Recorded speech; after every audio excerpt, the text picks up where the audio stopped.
guys. So I'm obviously, whoa, bouncy, bouncy, doing something a bit different today since I'm not in my studio pouring. Pretty obvious, right? But I wanted to give you a little bit of a life update, not usually something I do. Um, but I haven't posted a lot of videos. I've been totally MIA in my group and on my Facebook page. And so I'm just checking in. And I love you guys to just flood the comments with how you're doing, what your life is like right now, and all that fun stuff. Just check in with each other in 2020, right? That's what we need to do. So basically, the last time I posted was right before I went to visit my mom in August. We live in Oklahoma. She lived in Ohio. And we got a call in March, I guess it was, that she was on hospice. She had been struggling with colon cancer for about 3 or 4 years now. And it finally got to the point where they needed to just put her on hospice and keep her comfortable.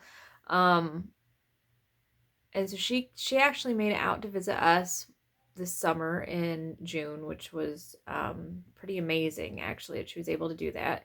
And we scheduled a vacation in August to make sure we could go see her one last time at her house. So that's what we did. And it was a great visit in August. We had a great time. She had some really good days. The kids were able to, play with her and crawl up on her lap, and we had some great talks and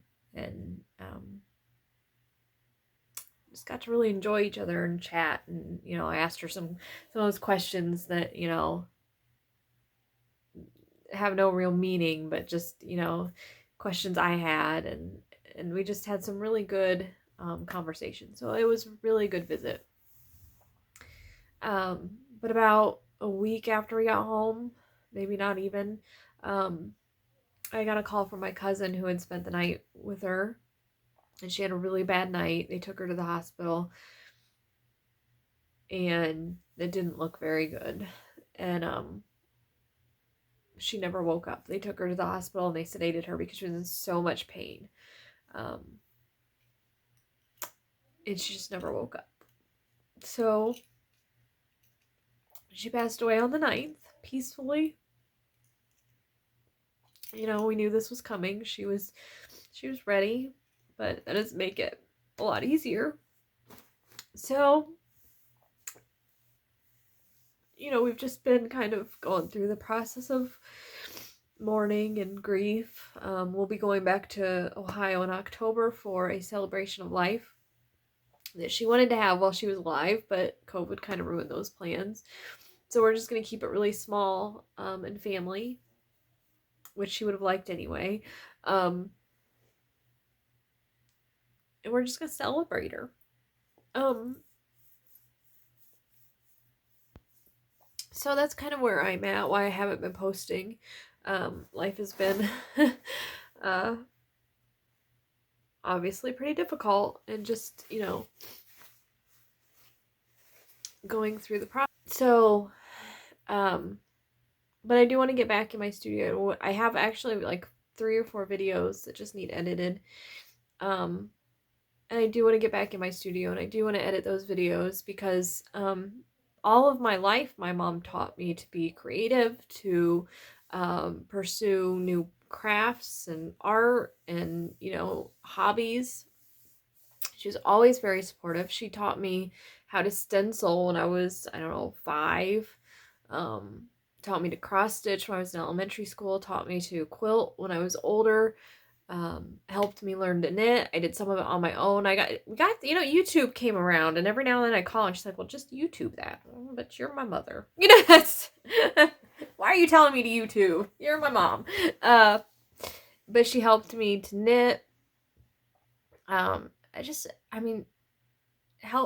Last year my daughter took a creative writing class for high school, and my mom sort of took it along with her and wrote. She just enjoyed that creative process, whether it be writing, Zentangling, knitting, quilting, whatever it was. She just, she bought me some alcohol inks, and I want to get those back out. because she thought they were really neat and thought it might be a neat, fun thing for me to try along with the pouring. And I have a little bit, but it's I don't know. I didn't get into it as much, but I love the look of it, so I'll pull those back out. But when I was growing up, there were two things she almost never said no to. Almost a trip to the bookstore or a trip to the craft store. We had a little Joy and Fabrics downtown in our city, and so either of those things she would almost always say yes to. She was always up for a new book and always up for a new craft project. So she left me with that, and she left me with that joy of creating, and just what that does for you, and she appreciated it. So I do want to get back to it, because that's one of the things that I did with my mom, was create. So it's a big part of who I am because of her. So it's not about pushing out more YouTube videos, or let's get those videos going, or keep my channel up, but it's about that creative process and sharing it with others, because she was always sharing it. She loved watching podcasts. She loved watching knitting podcasts. She loved watching quilting podcasts. We watched, I don't know if any of you are old enough to remember, PBS had like quilting shows, and I don't know, arts and crafts. What was that one? Eileen's?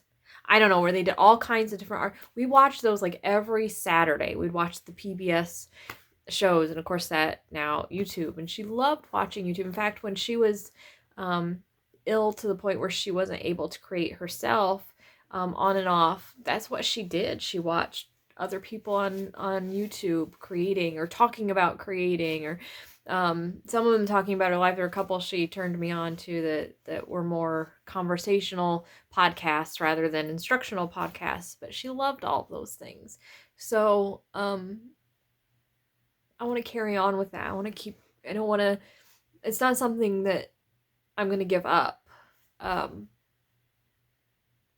because that's who I am because of her. So I just need to take some time, obviously, and then get back to it. But remember, and I did want to show you, if any of you saw my Christmas video, I think it was Christmas a few years ago, she made me a quilt. All right, so she was very into journaling, art journaling, journaling, like sometimes she'd journal on her way out here, this is the price of this or that. She just liked journaling and keeping those firsthand records of things. And so if you saw my video where she made me a quilt, I had asked when I was like 23, I think, because my daughter has quilts galore made by my mom. My sons have a couple, and then she got to the point where she really wasn't making any. I said, by the time I'm 30, it gave her 7 years. I said, I would like a quilt that's mine from you, that was made for me. I had one, I think her first quilt ever she made, she made 2 quilts when she first started taking quilting classes. One for my sister and one for me, but they were very little. I mean, I was like 6 or 7. So I said, I would like, a quilt, a full-size quilt that was just made for me, from you. So I was 38 when she got it done. She did it. It took her a while. And she was diagnosed with cancer through that process. There were times when she probably couldn't quilt. I didn't even know she was making it. I would joke about it through the years. Where's that quilt? Thought you were going to make me a quilt. Thanks for, all these grandkids' quilts. Where's my, just joke around with her. I had no idea she was actually making it.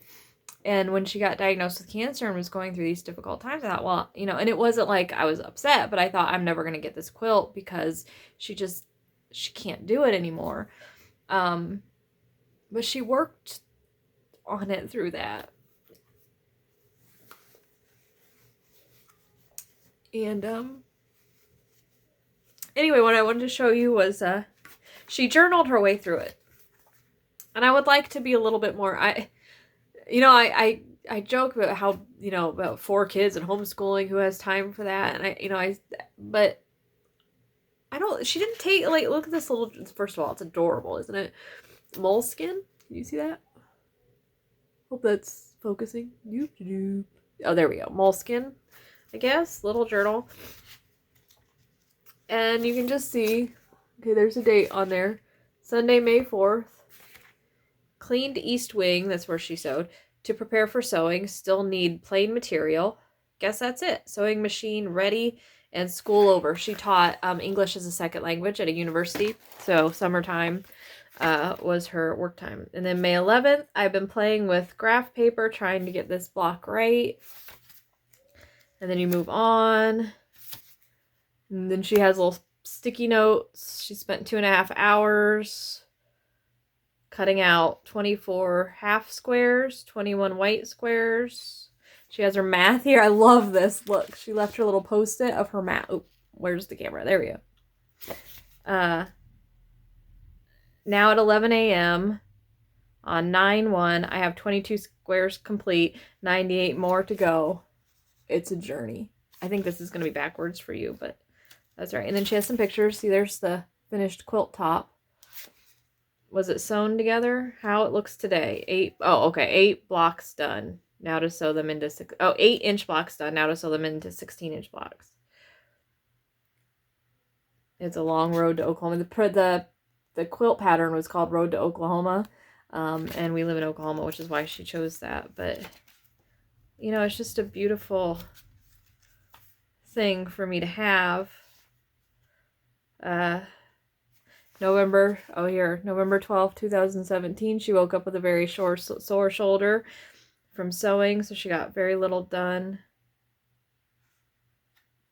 I'm sure in here somewhere it talks about having to take a break. Oh, look, she was going to make pillow shams.